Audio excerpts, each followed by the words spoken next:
नमस्कार। प्राइम समाचारमा स्वागत छ। म संगीता कटुवाल र म सरोज कोइराला। सुरु गरौँ अहिलेसम्मका प्रमुख समाचारबाट। प्राकृतिक विपदबाट हुन सक्ने क्षति न्यूनीकरणका लागि पूर्व तयारी गर्न सरकार असफल। वर्षेनी जनधनको क्षति, सिन्धुपाल्चोकको बाढीमा हराएका 19 जना अझै अज्ञात। राष्ट्रपति र प्रधानमन्त्रीद्वारा संसद विघटनबारे सर्वोच्चलाई जवाफ। दुवै पक्षले बहुमत जुटाउन नसकेकाले प्रधानमन्त्री नियुक्त नगरेको जिकिर, चुनावको विकल्प नभएको ओलीको निष्कर्ष। आज 2607 जनालाई कोरोना संक्रमण, 39 जनाको मृत्यु। चौतर्फी आलोचनापछि चीन र अमेरिकाबाट कोरोना विरुद्धको खोप खरिद गर्ने सरकारको अन्तिम तयारी। नेपाली कांग्रेसको 14औं महाधिवेशन भदौ 16 देखि 19 गतेसम्म। तल्लो तहको अधिवेशन साउन 12 गतेदेखि सुरु हुने। क्रियाशील सदस्यता विवाद कायमै। 8 लाख सदस्यको विवरण संकलन। जसपाको उपेन्द्र पक्षद्वारा ओली सरकारमा गएका महन्त ठाकुर पक्षका 9 जनालाई पार्टीको साधारण सदस्यबाट निष्कासन। दलको आधिकारिकता दावी गर्न निर्वाचन आयोग जाने। भारतको कुम्भ मेलामा सहभागी 1 लाख भन्दा धेरै जनाको कोरोना परीक्षणको रिपोर्ट नक्कली रहेको खुलासा। प्रहरीद्वारा अनुसन्धान सुरु। अदालतमा पनि मुद्दा। र युरोकप फुटबलमा आज 3 खेलहरू हुँदै अहिले युक्रेन र नर्थ म्यासेडोनिया बीच प्रतिस्पर्धा जारी। कोपा अमेरिकामा भोलि बिहान ब्राजिलले पेरुको सामना गर्ने।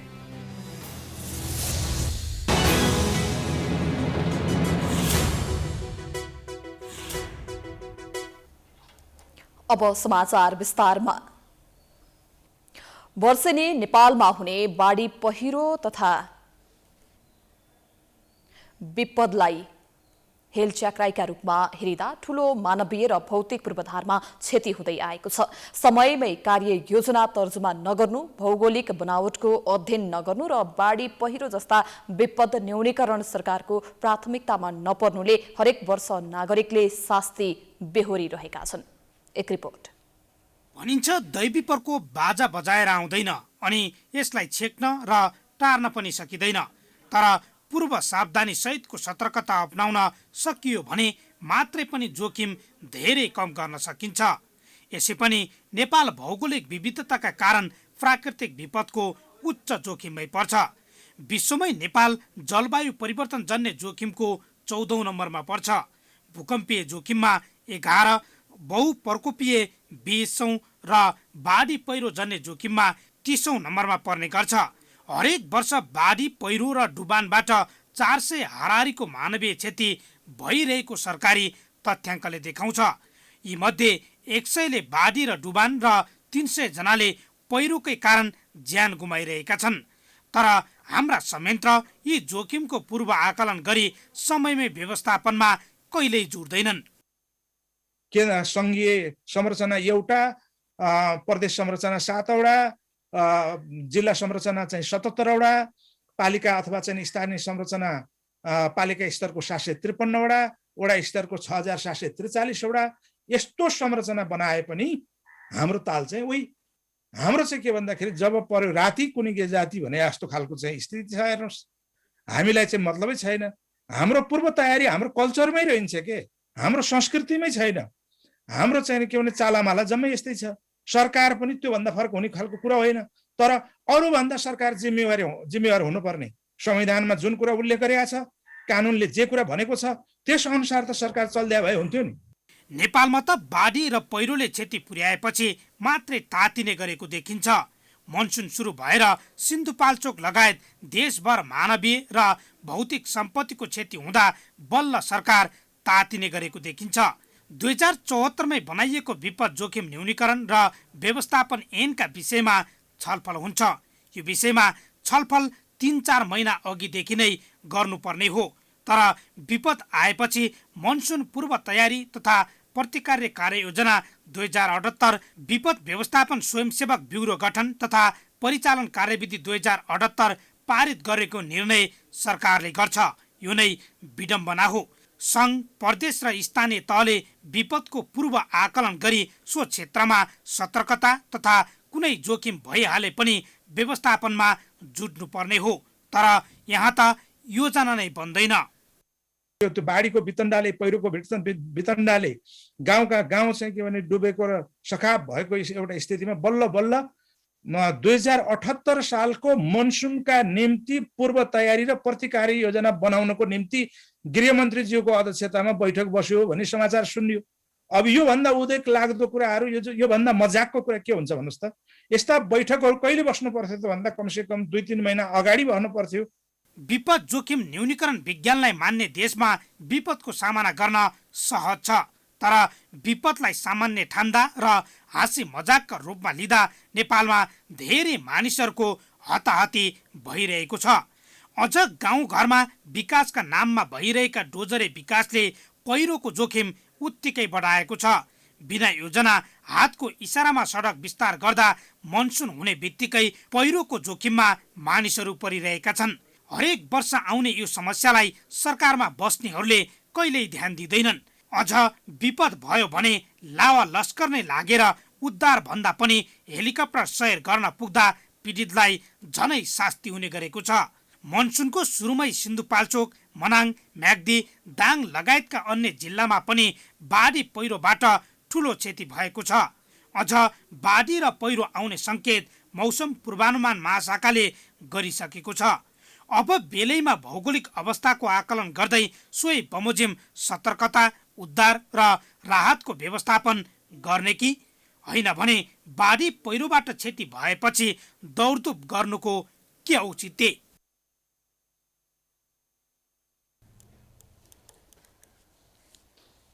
सिन्धुपाल्चोकमा बाढीमा परे हराएका 19 जना अझै फेला पर्न सकेका छैनन्। बेपत्ताहरूमध्ये 3 चिनिया नागरिक, 3 भारतीय नागरिक रहेका छन् भने 14 जना नेपाली नागरिक रहेको जिल्ला प्रशासन कार्यालय सिन्धुपाल्चोकले जनाएको छ। हालसम्म 1 चिनिया सहित 2 जनाको शव फेला परेको छ। बाढीले बगाएर बेपत्ता भएका चिनिया नागरिकको शवको शनाखत भएको प्रहरीले जनाएको छ। प्रहरीका अनुसार नदी किनारामा फेला परेको शव चिनको येनचुआन सहरकी 48 वर्षीय युटी ज्यूको भएको जनाइएको छ। परिचय पत्रका आधारमा सब पहिचान गरिएको र सब पहिचानपछि आफन्तलाई जिम्मा लगाइएको प्रहरीले जनाएको छ। जिल्ला प्रशासन कार्यालय सिन्धुपाल्चोकका अनुसार सम्पर्कविहीन हुनेहरूमा हेलम्बु गाउँपालिका 2 का 31 वर्षीय माधव भण्डारी, 42 वर्षीय गणेश ज्योति, 66 वर्षीय टिकामाया खड्का, 55 वर्षीय ज्ञानेन्द्र कक्षपति, सागाचोक गढी नगरपालिकाका 23 वर्षीय सुरेन्द्र नेपाल, हेलम्बु 6 का 50 वर्षीय च्याङा तामाङ, 42 वर्षीय काली तामाङ, हेलम्बु 3 की 50 वर्षीय काली तामाङ, त्रिपुरा सुन्दरी 1 का 19 वर्षीय देव खत्री, 17 वर्षीय राम थापा छन्। त्यस्तै त्रिपुरा सुन्दरी 1 कै 16 वर्षीय सुभाष जिरेल, 16 वर्षीय कमल खत्री, रेशमलाल सार्की, हेमराज घिमिरे, भारतीय नागरिक कमल लोचन महतो, विजय बासु मन्तरी, जिनडाओ बासु मन्तरी र चिनिया नागरिक सुन यु चुआन, युची झु गोङ टियान छियो रहेका छन्। सहायक प्रमुख जिल्ला अधिकारी बाबुराम खनालका अनुसार गोङ टियान छियो मृत फेला परेका छन्। सम्पर्कविहीन भएकाहरूको खोजी कार्य जारी रहेको छ।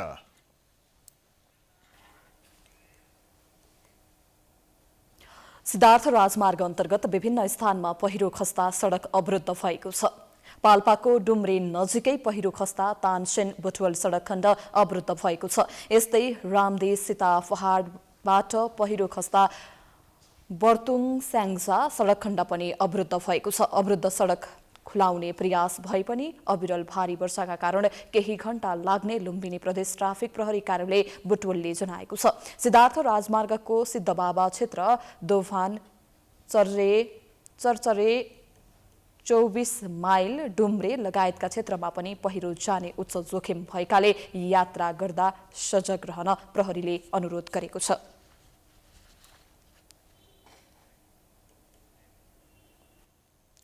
विपक्षी गठबन्धनले बाढी, पहिरो र डुबान पीडित जनताको उद्धार तथा राहतलाई प्रभावकारी बनाउन सरकारसँग माग गरेको छ।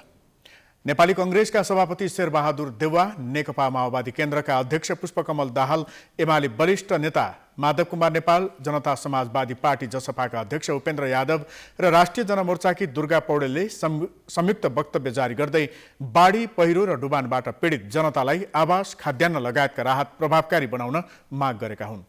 इमान्दारी, तदारुकता र पारदर्शी रूपमा राज्यका सम्बन्धित सबै निकाय तथा साधन र स्रोतको पूर्ण परिचालन गरी विपद व्यवस्थापनको कार्यालय अगाडि बढाउन उनीहरूले आग्रह गरेका छन्। साथै राहत तथा उद्धारमा सहयोग गर्न पार्टी कार्यकर्ता र सङ्घ संस्थालाई आह्वान समेत गरेका छन्।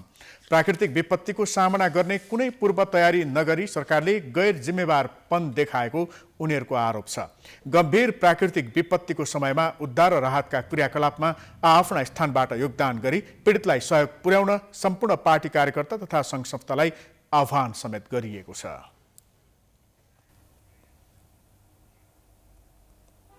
प्रतिनिधि सभा विघटन विरुद्ध परेको मुद्दामा सर्वोच्च अदालतले प्रधानमन्त्रीलाई कारण देखाऊ आदेश जारी गरेको थियो। असार 8 गतेसम्म लिखित जवाफ पेश गर्न म्याद दिएकोमा प्रधानमन्त्री केपी ओलीले आज लिखित जवाफ पठाउनु भएको छ। जवाफमा ओलीले प्रतिनिधि सभा विघटन संविधान अनुसार नै भएको जिकिर गर्दै पुनः स्थापना भए अनेकौं समस्या सिर्जना हुने दावी गर्नुभएको छ। एक रिपोर्ट।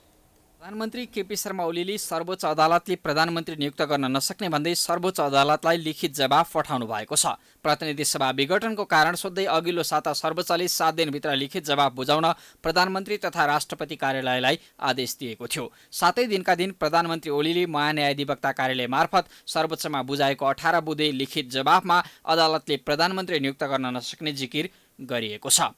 प्रधानमन्त्री ओलीले विपक्षी दल कांग्रेस सभापति शेरबहादुर देउवालाई सर्वोच्च अदालतले प्रधानमन्त्री नियुक्त गर्न रिट निवेदकको माग अनुसार आदेश दिएमा एमालेको अवस्था के हुने भनेर प्रश्न पनि गर्नुभएको छ।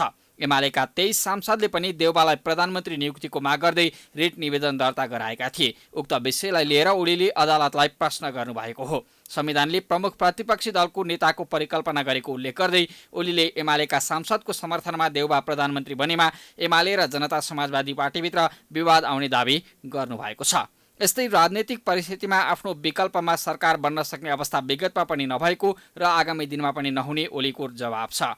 जवाफमा ओलीले राष्ट्रपतिबाट भएको निर्णयमा नेपालको संविधानको धारा 79 को खण्ड ग समेत आकर्षित हुन सक्ने राजनैतिक दल सम्बन्धी ऐन 2073 को परिच्छेद 6 का विषयहरू समेतलाई ध्यान दिँदै दाबीकर्ता दुवै माननीय सदस्यले संविधानको धारा 76 को उपधारा 5 बमोजिम प्रतिनिधि सभामा विश्वासको मत प्राप्त गर्न सक्ने ठोस आधार नदेखिएकाले उक्त उपधारा 5 बमोजिमका दुवै माननीय सदस्यहरूको दाबी नपुग्ने देखिएकोले प्रधानमन्त्री पदमा नियुक्त गर्न मिल्ने देखिएन भनेर उल्लेख भएको स्मरण गराउनु भएको छ। आफूले विश्वासको मत प्राप्त गर्ने र वैकल्पिक सरकार पनि गठन नहुने भएकाले प्रतिनिधि सभा विघटन गरेको ओलीको जवाब छ।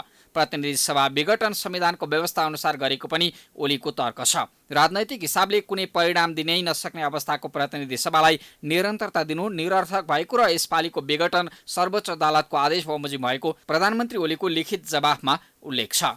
पुनः स्थापना भएका कुनै पनि प्रतिनिधि सभाले राजनीतिक परिणाम हासिल गर्न नसकेको इतिहास देखाउँदै ओलीले प्रतिनिधि सभालाई निरन्तरता दिन नहुने जिकिर गर्नुभएको छ। यसअघिको विघटन सम्बन्धी मुद्दामा सर्वोच्च अदालतले धारा 76 को उपधारा 1, 2, 3 र 5 बमोजिम प्रधानमन्त्री नियुक्त हुन नसकेपछि मात्रै प्रतिनिधि सभा विघटन हुन सक्ने आदेश गरेको भन्दै अहिलेको विघटन त्यही आदेश बमोजिम भएको पनि प्रधानमन्त्री ओलीको तर्क छ। प्रधानमन्त्री ओलीले संविधानले निर्दलीय अभ्यासको कल्पना नगरेको बताउँदै रिट निवेदकले दाबी गरे बमोजिम संसद र सरकार सञ्चालन गर्ने हो भने त्यसले पञ्चायती व्यवस्था जस्तै निर्दलीयतालाई बेउताउने दाबी गरिएको छ। देउवाले धारा 76 को 5 अनुसार आफ्नो नेतृत्वमा सरकार गठन गर्न 149 सांसदले हस्ताक्षर गरी समर्थन दिँदा पनि राष्ट्रपतिले आफूलाई प्रधानमन्त्री नियुक्त नगरी प्रतिनिधि सभा विघटन गर्नु संविधान विपरीत भएको उल्लेख गर्दै रिट दिनुभएको थियो। तर प्रधानमन्त्री ओलीले भने देउवाको दाबी संविधान र लोकतन्त्रको आधारभूत मूल्य मान्यता विपरीत रहेको लिखित जवाफमा उल्लेख गर्नुभएको छ। कतिपय रिट निवेदकबाट दलीय अनुशासन र नैतिकताका सबै सीमाहरू उल्लङ्घन भएको भन्दै उनीहरूको रिट निरूपण योग्य नभएको पनि ओलीले उल्लेख गर्नुभएको छ। ओलीले देउवालाई आफ्नो दल विभाजन गराएको आरोप समेत लगाउनु भएको छ। संविधानको धारा 76 को उपधारा 4 अनुसार विश्वासको मत लिन नपर्ने, वैकल्पिक सरकार गठन हुने अवस्था नभएकाले संसद विघटन गर्नुपरेको लगायतका तर्क गर्दै लिखित जवाफ पठाउनु भएको हो। त्यसबाहेक रिट निवेदक शेरबहादुर देउवाले यही भदौ महिनामा आफ्नो पार्टी नेपाली कांग्रेसको महाधिवेशन गर्ने गरी कार्यतालिका प्रकाशित गरिसक्नु भएको छ। देशभरका नेता कार्यकर्ता सहभागी हुने महाधिवेशन हुन सक्ने तर चरणबद्ध रूपमा स्वास्थ्य सुरक्षाका मापदण्ड अपनाएर निर्वाचन हुन नसक्ने दाबी हचुवा र आधारहीन भएको ओलीको तर्क छ। प्रतिनिधि सभा विघटन विरुद्ध परेको मुद्दामा कारण देखाउ आदेश जारी गर्दै सर्वोच्च अदालतले विपक्षीलाई असार 8 गतेसम्म लिखित जवाफ पेश गर्न म्याद दिएको थियो। सोही अनुसार ओलीले जवाफ पठाउनु भएको हो। प्रतिनिधि सभा विघटन विरुद्धको मुद्दामा असार 9 गतेदेखि निरन्तर सुनवाई हुने तालिका तय भएको छ। राष्ट्रपति कार्यालयले धारा 76 को उपधारा 5 अनुसार कांग्रेस सभापति शेरबहादुर देउवालाई प्रधानमन्त्री नियुक्त नगरी प्रतिनिधि सभा विघटन गर्नुको कारण खुलाएर सर्वोच्च अदालतलाई लिखित जवाफ पठाएको छ। महान्यायाधिवक्ताको कार्यालय मार्फत राष्ट्रपतिको कार्यालयको तर्फबाट निमित्त सचिव रूपनारायण भट्टराईले महान्यायाधिवक्ताको कार्यालयको तर्फबाट बिहिबार सर्वोच्च अदालतमा लिखित जवाफ पेश गर्नुभएको हो। राष्ट्रपतिको कार्यालयले प्रधानमन्त्री पदमा दाबी गरेका शेरबहादुर देउवा र केपी शर्मा ओली दुवैले संसदबाट विश्वासको मत पाउने नदेखिएको हुनाले प्रधानमन्त्रीमा नियुक्त गर्न नमिलेको जवाफ दिएको छ। दाबीकर्ता दुवैजनाको समर्थनकर्ता भनिएका सदस्यहरू एक अर्कोको दोहोरो परेका दलको निर्णय विपरीत एकले अर्कालाई समर्थन गरेको समेत देखिएको हुनाले दुवै सदस्यहरूले संविधानको धारा 76 को उपधारा 5 बमोजिमका प्रतिनिधि सभामा विश्वासको मत प्राप्त गर्न सक्ने ठोस आधार नदेखिएको राष्ट्रपति कार्यालयको ठहर छ। शीतल निवासले संविधान बमोजिम गरेको काम अदालतबाट बदर हुन नसक्ने जिकिर गरेको छ। देउवालाई प्रधानमन्त्रीमा नियुक्त गर्नु भन्ने परमादेश पनि जारी हुन नसक्ने दाबी गरेको छ। राष्ट्रपति कार्यालयले संविधानको धारा 76(5) को प्रधानमन्त्रीले विश्वासको मत पाउन सक्ने आधार छ कि छैन भनी यकिन गर्ने अधिकार राष्ट्रपतिको हुने बताएको छ। देउवासहित 146 जनाले प्रतिनिधि सभा विघटन बदर गरी देउवालाई प्रधानमन्त्री नियुक्त गर्ने आदेश माग गर्दै दिएको रिटमा सर्वोच्चले 7 दिनभित्र लिखित जवाफ मागेको थियो। आदेश बुझेको 7 दिनभित्र आज प्रधानमन्त्री र राष्ट्रपति कार्यालय दुवैले सर्वोच्चलाई लिखित जवाफ पठाएका हुन्।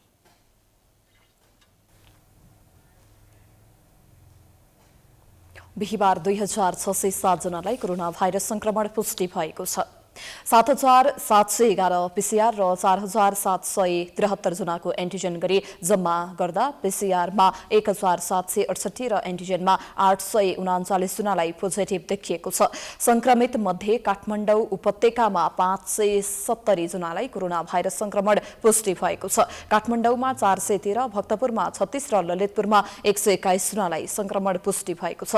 अहिलेसम्म 6,15,984 जनामा संक्रमण पुष्टि भइसकेको छ। आज संक्रमणका कारण 39 संक्रमितको मृत्यु भएको छ। अहिलेसम्म 8,597 जनाको मृत्यु भइसकेको छ। पछिल्लो 24 घण्टामा कोभिड संक्रमण पश्चात 2,141 जना संक्रमण मुक्त भएका छन्। संक्रमण मुक्त हुने दर 88.6% पुगेको छ। अहिलेसम्म 5,45,665 जना कोरोना संक्रमण मुक्त भएका छन्। देशभर सक्रिय संक्रमितको संख्या 61,725 रहेका छन्। उनीहरूमध्ये 57,531 जना होम आइसोलेसन र 4,194 जना संस्थागत आइसोलेसनमा रहेका छन्। देशभरका विभिन्न अस्पतालको आइसियुमा 916 र 249 जनाको भेन्टिलेटरमा उपचार भइरहेको छ।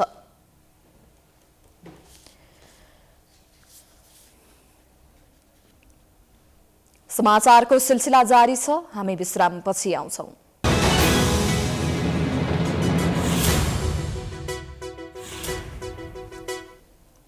विश्रामपछि स्वागत छ। अब बाँकी समाचार। सरकारले कोरोना विरुद्धको भेरोसेल खोप खरिदका लागि प्रक्रिया अगाडि बढाउने भएको छ। खोप ल्याउन नसकेको भन्दै चौतर्फी आलोचना खेपेको सरकारले चीन र अमेरिकाबाट गरी 90 लाख डोज खोप खरिद गर्न लागेको हो। तर यसबारे स्वास्थ्य तथा जनसङ्ख्या मन्त्रालयले भने अनभिज्ञता प्रकट गरेको छ। एक रिपोर्ट। कोरोना महामारीको पहिलो र दोस्रो लहरले नेपाललाई आक्रान्त पारिसकेको छ। अझै तेस्रो र चौथो लहर पनि आउने अनुमान गरिएको छ। कोरोना विरुद्धको लडाईँमा मुख्य हतियार मानिएको खोप भने नेपालमा अभाव हुँदै आएको छ। सरकारले खोप ल्याउनका लागि गरेको धेरै प्रयासहरू असफल हुँदै आएको छ। पछिल्लो पटक सरकारले कोरोना विरुद्धको खोप खरिदका लागि प्रक्रिया अगाडि बढाउने भएको छ। सरकारले चीनबाट 40 लाख डोज र अमेरिकाको जोन्सन एन्ड जोन्सन कम्पनीबाट 50 लाख डोज कोभिड-19 विरुद्धको खोप ल्याउने तयारी गरेको हो। अमेरिकाको जोन्सन एन्ड जोन्सन कम्पनीबाट 50 लाख डोज खरिद गर्नका लागि सरकारले विश्व बैंकलाई आग्रह गरेको छ। त्यसैगरी चीनको सिनोफार्म कम्पनीबाट 40 लाख डोज खोप खरिदको प्रक्रिया हुन लागेको हो। सरकारले इजरायलसँग पनि खोप खरिदका लागि संवाद गरिरहेको छ। तर यसबारे मन्त्रालयले भने अनभिज्ञता प्रकट गरेको छ। मन्त्रालयका प्रवक्ता कृष्ण पौडेलले यस विषयमा आफूहरूलाई आधिकारिक रूपमा थाहा नभएको बताउनु भएको छ। सरकारले विभिन्न सरकारी निकायबाट पनि प्रयास गरेको छ र यो मध्ये चीनसँग पनि पाउन सकिन्छ कि भन्ने प्रयास चाहिँ गरेर स्वास्थ्य सेवा विभागको खोप शाखा, व्यवस्थापन महाशाखा, माननीय सचिव स्वयंले क्याबिनेटसम्म प्रस्ताव पुर्याउनु भएको मात्रै हामीलाई जानकारी छ। अब क्याबिनेटबाट के भयो भन्ने सूचना आधिकारिक रूपमा आउला र हामीलाई कति अमाउन्ट के भन्ने चाहिँ स्पष्ट छैन। जस खोप ल्याउने प्रयास चाहिँ विभिन्न मुलुकहरूसँग भएको मध्ये चीनसँग पनि भइरहेको छ। खोपको पहिलो मात्रा लगाएकाहरूले दोस्रो मात्रा पाउने निश्चित छैन। खोप ल्याउन नसक्दा खोप लगाउने मिति समेतको टुङ्गो छैन। हामीले के बुझ्नु जरुरी छ भने विश्वका 44 वटा धनी मुलुकहरूसँग 79% खोपको चाहिँ खपत भएको छ भने यो हामी जस्ता अल्प विकसित मुलुकहरूले चाहिँ जम्मा 0.4% चाहिँ खोप पाएका छौँ। यो चाहिँ WHO को डिरेक्टर जनरलको चाहिँ स्पिचबाट मैले कोट गरेको हो। त्यो भएर यस्तो छ, अहिले अलिकति इक्विटीको कुरामा चाहिँ प्रश्न छ। अफ्रिकाका, दक्षिण पूर्व एसियाका हामी कम आय भएका मुलुकहरूमा हाम्रो पहुँचभन्दा माथि नै छ खोप। तैपनि हाम्रो प्रयास जारी छ। हामीले धेरैजना जुन हाम्रो 14 लाखजनालाई एक डोज दिएर दोस्रो डोजको आशामा रहेकाहरूलाई छिटो लगाउन पाइयोस् भन्ने हिसाबले मन्त्रालय गम्भीर छ यसमा। यता चिकित्सकले भने पहिलो मात्रा खोप लगाएकाहरूले समयमै खोप पाउनुपर्ने बताएका छन्। संक्रमण रोकथामको प्रभावकारी उपाय खोप नै भएको हुँदा जतिसक्दो छिटो नागरिकमा खोपको विस्तार गर्नुपर्ने चिकित्सक बताउँछन्। अहिलेको मुख्य हामीलाई चाहिने भनेको खोप हो। खोप जसरी पनि ल्याउनु पर्यो र कम्तीमा पनि दसैँ अगाडि करिब 40 देखि 50% नागरिकले खोप पाउनु पर्यो र विशेष गरी त्यसमा चाहिँ नि 100% चाहिँ उमेर 50 काटेका र जोखिम समूहका नागरिकले चाहिँ 100% नै लाउनु पर्यो दसैँ अगाडि। हालसम्म 41,48,000 कोरोना विरुद्धको खोप नेपाल भित्रिएको छ। कोरोना विरुद्धको खोप अत्याधिक माग अनुसार आपूर्ति हुन नसक्नु नै खोप अभियानमा चुनौती रहेको सरकारी निकायहरूले बताउने गरेका छन्। अहिलेसम्म खोप लगाउन योग्य 2,17,56,763 जना मध्ये हालसम्म करिब 23 लाख जनसङ्ख्याले मात्रै खोप लगाएका छन्। बाँकी 1,93,73,763 जना खोपको प्रतीक्षामा छन्। कोरोना महामारी सुरु भएपछि मन्त्रालयले कुनै पनि समय प्रभावकारी रूपमा काम गर्न सकेको छैन। राजनीतिक अस्थिरताको शिकार मन्त्रालय हुँदै आएको छ। महामारी सुरु भएपछि अहिलेसम्म 3 पटक त मन्त्री नै फेरिसकेका छन्। बारम्बारको मन्त्री फेरबदलले कोभिड-19 विरुद्ध पूर्व तयारी, नीति कार्यान्वयन लगायतका काममा सरकार पटक पटक असफल भइरहेको छ। क्यामेरामा मिलन मगरका साथमा सृजना कार्कीको रिपोर्ट। नेपाली कांग्रेसको 14औं महाधिवेशन अन्तर्गत तल्लो तहको अधिवेशन आगामी साउन 12 गतेदेखि हुने भएको छ।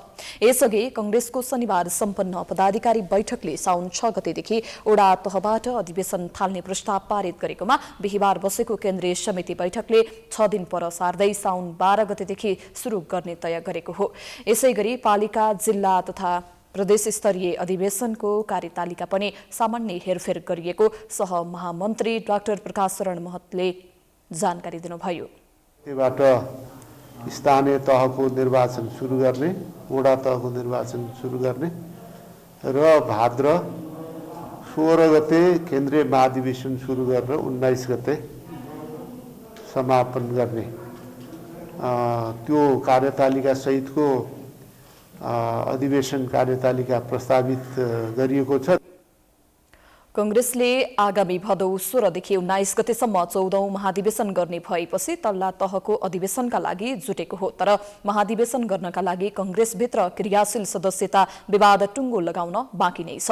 क्रियाशील सदस्यता विवाद मिलाउन असार 20 गते भित्रको समय दिएको छ। छानबिन समितिका कारण महाधिवेशन प्रभावित हुन नदिने भन्दै क्रियाशील सदस्यता छानबिन समितिका संयोजक रमेश लेखकले क्रियाशील सदस्यता सम्बन्धी विवाद समयमै टुङ्ग्याउने बताउनु भएको छ। कोही इन्ट्रीहरू हुने काम भइसकेका छ। अत्यन्त केही सीमित जिल्लाहरू बाहेक इन्ट्री भइसकेको छ। र क्रियाशील सदस्यता छानबिन समितिका कारणले महाधिवेशन प्रभावित हुँदैन। हाम्रो कारणले चाहिँ त महाधिवेशन नहुने स्थिति हुन दिँदैनौँ हामी। कोरोना महामारीका कारण क्रियाशील सदस्यता वितरण र नवीकरणको काममा ढिलाइ हुँदा पूर्व निर्धारित कार्यतालिका केही हेरफेर गरी महाधिवेशन गर्ने कांग्रेसले जनाएको छ। कांग्रेसले 10 लाख क्रियाशील सदस्य बनाउने भनेकोमा अहिलेसम्म करिब 8 लाख सदस्यको मात्रै विवरण प्राप्त भएको छ।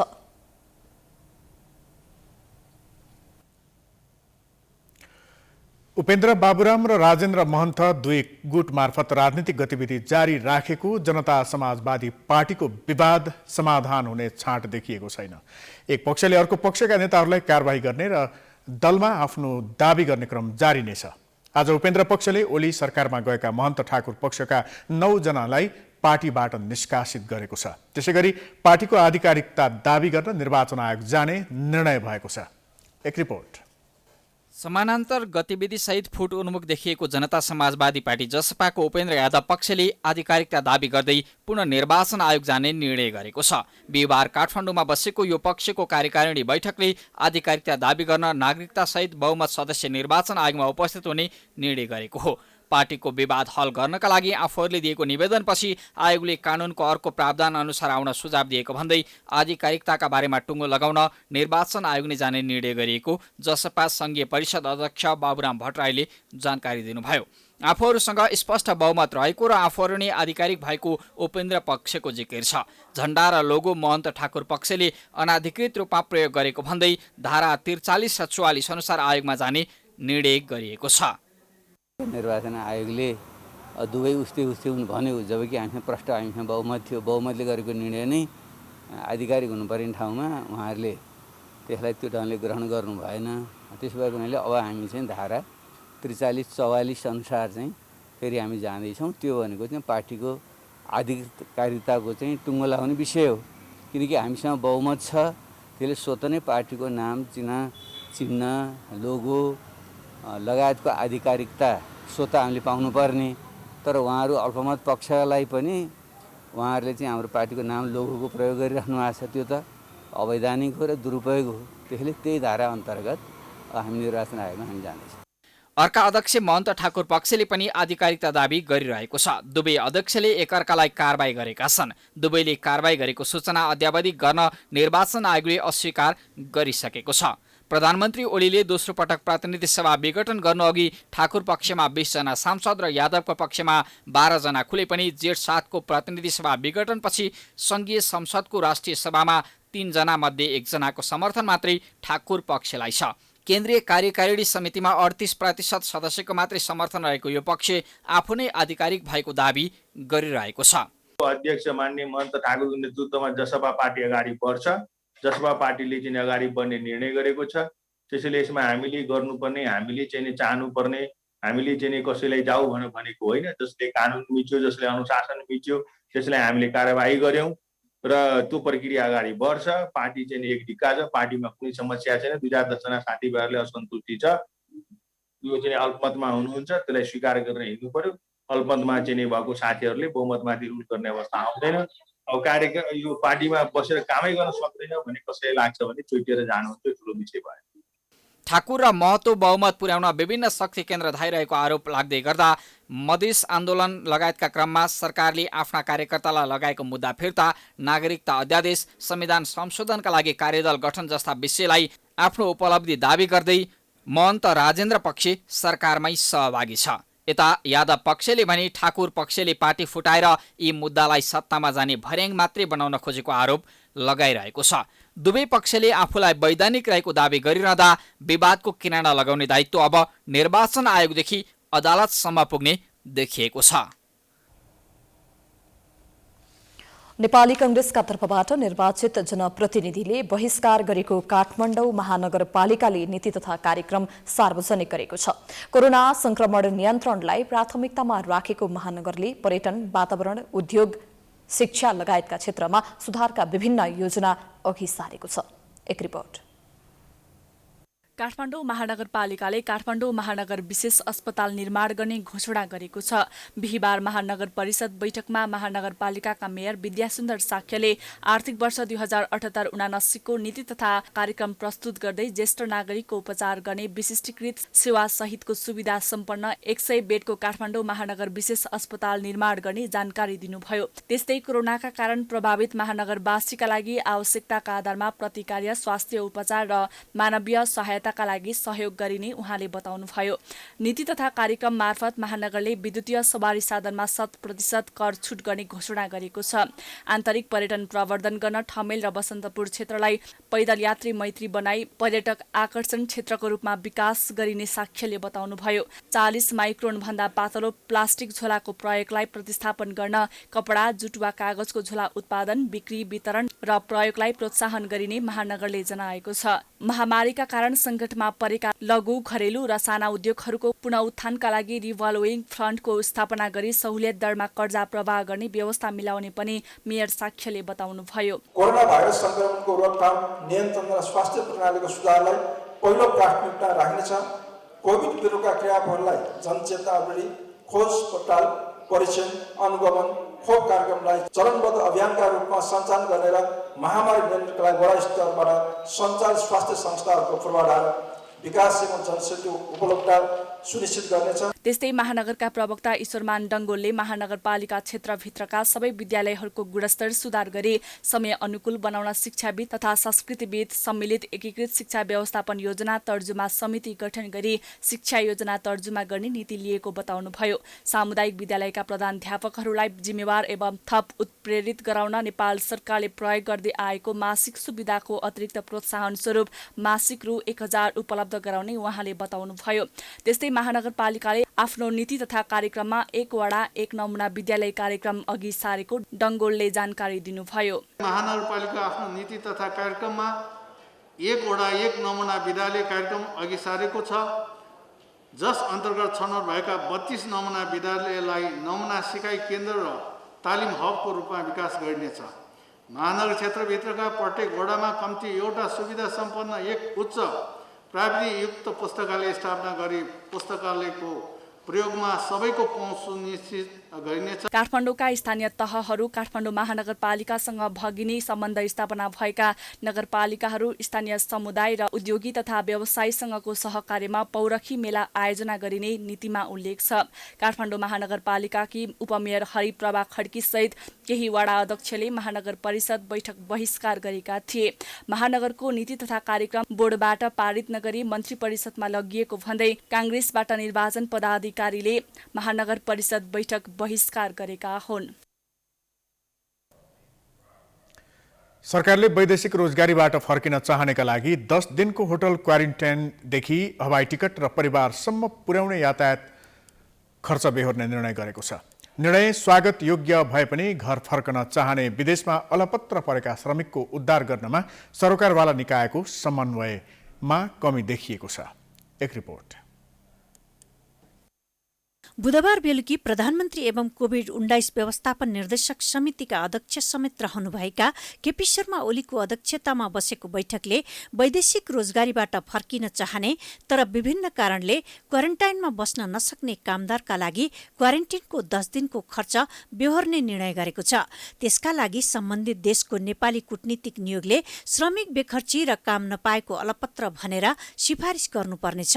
नियोगले सिफारिस गर्नेदेखि विदेशबाट आउने फ्लाइट, क्वारेन्टिन खर्च, पीसीआर टेस्टदेखि घरसम्म पुग्ने यातायात खर्च सरकारले श्रम विभाग र वैदेशिक रोजगार संघले बेहोर्नुपर्ने सीसीएमसीका प्रवक्ता बालानन्द शर्माले जानकारी दिनुभयो। कुल 15 दिन बस्नुपर्ने क्वारेन्टिनका लागि 10 दिनसम्मको खर्च सरकारले बेहोर्ने भएको छ। साथसाथै नेपाली श्रमिक अधिक संख्यामा रहेका Turkey, Qatar, Saudi Arabia, UAE, Japan र मलेसिया जस्ता देशहरूमा हवाई उडान पुनः सञ्चालन गर्ने निर्णय पनि गरेको छ।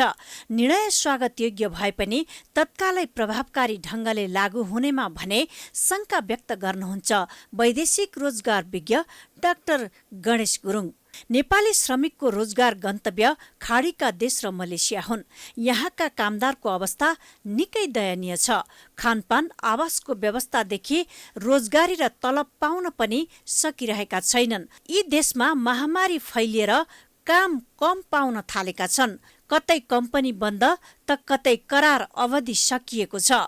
हजारौं कामदारहरू कामबाट निकालिएका छन्। तर नेपाली कूटनीतिक नियोगले प्रभावकारी रूपमा काम गर्न नसकेको उदाहरण राहत उद्धार त परको कुरा, उद्धार गर्ने सूचीदेखि खाने व्यवस्था गर्ने कूटनीतिक पहल समेत नगरेको गुनासो धेरै आउने गरेको छ। यसतर्फ पनि सरकारको ध्यानाकर्षण हुन जरुरी छ। प्राइम टाइम्स टेलिभिजनका लागि सीता पोखरेल, काठमाडौँ। समाचारको सिलसिला जारी छ। हामी विश्रामपछि आउँछौँ।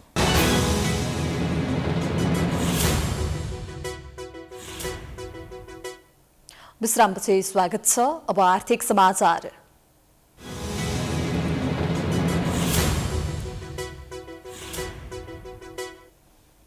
आगामी आर्थिक वर्षका लागि 7वटै प्रदेशले बजेट ल्याइसकेका छन्। यो आर्थिक वर्षका लागि कृषि तथा पशुपन्छी विकासका लागि 7वटा प्रदेशले 21 अर्ब 37 करोड रुपैयाँ बजेट विनियोजन गरेका छन्। सबैभन्दा बढी लुम्बिनी प्रदेशले कृषिका लागि 4 अर्ब रुपैयाँ छुट्याएको छ। एक रिपोर्ट। प्रदेशको कुल नयाँ बजेट 2 खर्ब 61 अर्ब मध्ये कृषि क्षेत्रलाई 21 अर्ब 37 करोड रुपैयाँ विनियोजन भएको छ। प्रदेश एकले आगामी आर्थिक वर्षका लागि कृषि तथा पशुपन्छी विकासमा 2 अर्ब 90 करोड रुपैयाँ बजेट विनियोजन गरेको छ। चालु आर्थिक वर्षमा 3 अर्ब 83 करोड 16 लाख रुपैयाँ बजेट कार्यान्वयन गरिरहेको प्रदेशको कृषि बजेट यस झण्डै 1 अर्ब रुपैयाँले घटेको छ। खाद्य तथा पोषण सुरक्षा, खाद्यान्न, तरकारी, माछा मासु लगायतको उत्पादन र उत्पादकत्व वृद्धि गर्न उन्नत प्रविधिको प्रयोग र कृषिको व्यवसायीकरणलाई बजेटले प्राथमिकतामा राखेको छ। प्रदेश 2 को नयाँ बजेटमा कृषिले 2 अर्ब 80 करोड रुपैयाँ बजेट पाएको छ।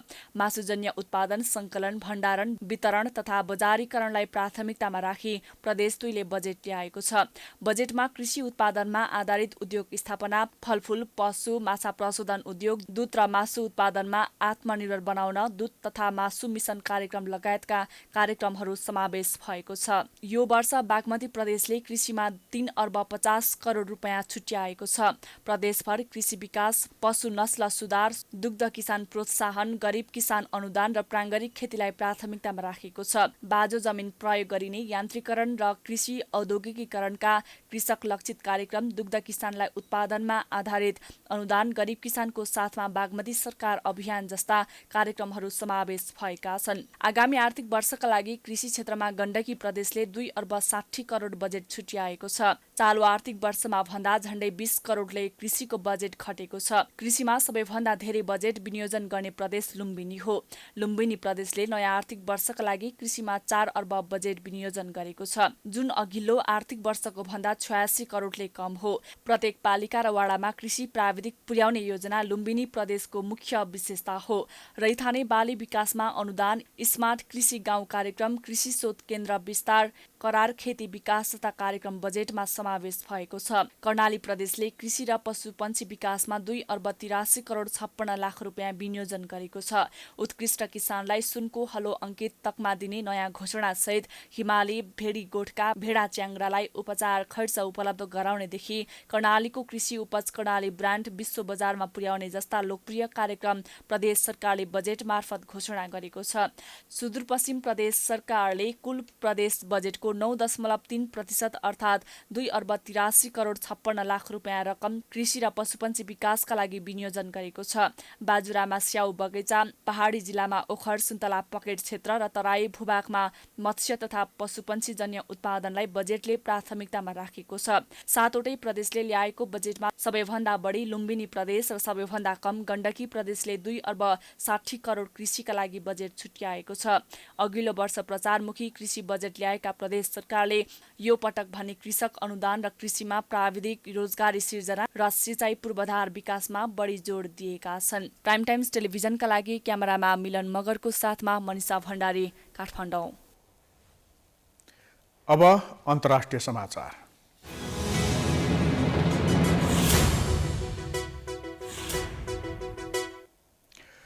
भारतको कुम्भ मेलामा सहभागी 1 लाखभन्दा धेरै जनाको कोरोना परीक्षणको रिपोर्ट नक्कली रहेको पाइएको छ। हरिद्वारका 2 निजी प्रयोगशालाले दिएको अप्रिल 1 देखि 30 तारिकसम्मको कोरोना परीक्षणको रिपोर्ट मध्ये 1 लाखभन्दा धेरै नक्कली पाइएको भारतीय सञ्चार माध्यमहरूले जनाएका छन्। कोरोना रिपोर्टमा नक्कली नाम, मोबाइल नम्बर र ठेगाना उल्लेख गरेको पाइएको छ। एकातिर यसबाट ठूलो आर्थिक अनियमितता भएको सङ्केत पाइएको छ भने नक्कली रिपोर्ट दिएका कारण कोरोना संक्रमण फैलिएको हुन सक्ने पनि देखिएको छ। कुम्भ मेलाको क्रममा हरिद्वारमा ठूलो संख्याका श्रद्धालुको कोरोना परीक्षणको संक्रमण पुष्टि हुने दर अन्य जिल्लाको तुलनामा निकै कम बताइएको थियो। यस विषयमा नैनीतालको उच्च अदालतमा मुद्दा दर्ता गरिएको छ। उत्तराखण्डको सरकारले पनि प्रहरीलाई यस विषयमा अनुसन्धानको लागि निर्देशन दिएको छ। कुम्भ मेलामा आएर फर्किएका मानिसबाट भारतभर कोरोना संक्रमण फैलिएको विभिन्न प्रतिवेदनहरूले पनि देखाएका थिए।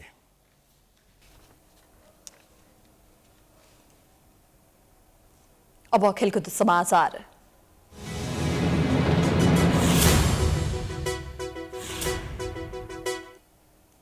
16औं संस्करणको युरोकप फुटबलमा आज 3 खेलहरू हुँदैछन्। युरोकपको समूह चरण अन्तर्गत आज समूह सी को 2 खेल र समूह बी को 1 खेल हुनेछ। आज हुने पहिलो खेलमा अहिले युक्रेन र नर्थ म्यासेडोनिया बीच प्रतिस्पर्धा भइरहेको छ। पहिलो खेलमा युक्रेन नेदरल्यान्ड्ससँग 3-2 गोल अन्तरले पराजित भएको थियो। नर्थ म्यासेडोनिया पहिलो खेलमा अस्ट्रियासँग 3-1 ले पराजित भएको थियो। आज हुने दोस्रो खेलमा बेल्जियम र डेनमार्क बीच प्रतिस्पर्धा हुनेछ। समूह बी अन्तर्गतको यो खेल राति 9:15 बजे सुरु हुनेछ। पहिलो खेलमा बेल्जियमले रुसलाई 3-0 ले हराएको थियो। डेनमार्क भने पहिलो जित निकाल्न चाहन्छ। पहिलो खेलमा डेनमार्क फिनल्यान्डसँग 1-0 ले पराजित भएको थियो। आज हुने तेस्रो खेलमा नेदरल्यान्ड्स र अस्ट्रिया बीच प्रतिस्पर्धा हुनेछ। समूह सीमा रहेका 2 टिम बीचको खेल राति 1:15 बजे सुरु हुनेछ। समूहको शीर्ष स्थानमा रहेको नेदरल्यान्ड्सले पहिलो खेलमा युक्रेनलाई 3-2 ले हराएको थियो। अस्ट्रिया पनि लगातार दोस्रो जित निकाल्न चाहन्छ। पहिलो खेलमा अस्ट्रियाले नर्थ म्यासेडोनियालाई 3-1 ले हराएको थियो।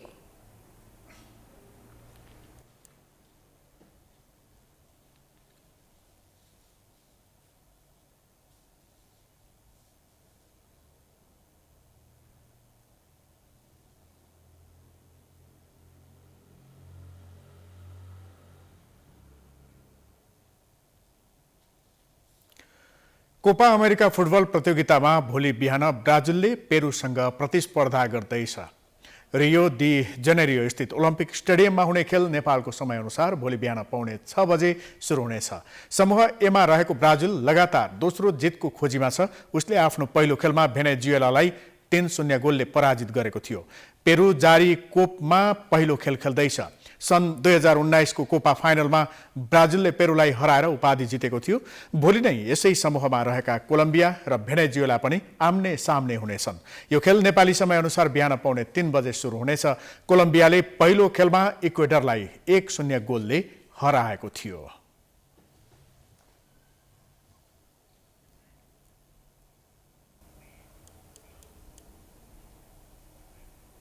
यो सँगै हामी समाचारको अन्त्यमा आइपुगेका छौं। जाँदा जाँदै प्रमुख समाचार पुनः एकपटक।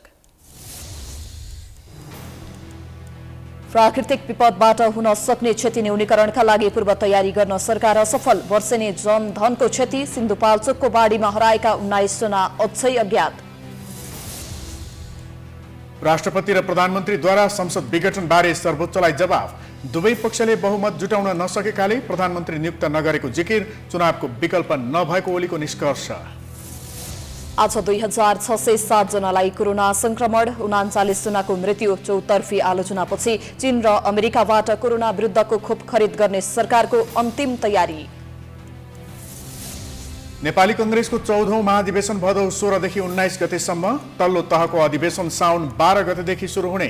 क्रियाशील सदस्यता विवाद कायमै। 8 लाख सदस्यको विवरण संकलन। जसपाको उपेन्द्र पक्षद्वारा ओली सरकारमा गएका महन्त ठाकुर पक्षका 9 जनालाई पार्टीको साधारण सदस्यबाटै निष्कासन। दलको आधिकारिकता दाबी गर्न निर्वाचन आयोग जाने।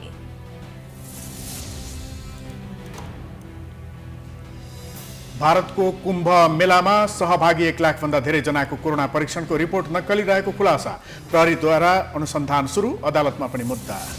र युरोकप फुटबलमा आज 3 खेलहरू हुँदै अहिले युक्रेन र नर्थ म्यासेडोनिया बीच प्रतिस्पर्धा जारी। कोपा अमेरिकामा भोलि बिहान ब्राजिलले पेरुको सामना गर्ने। समाचार अहिलेलाई सकियो। यसपछिको प्रस्तुति जनता जान्न चाहन्छन् ऋषि धमलाको साथमा। हेर्दै गर्नुहोला प्राइम टाइम्स टेलिभिजन। नमस्कार।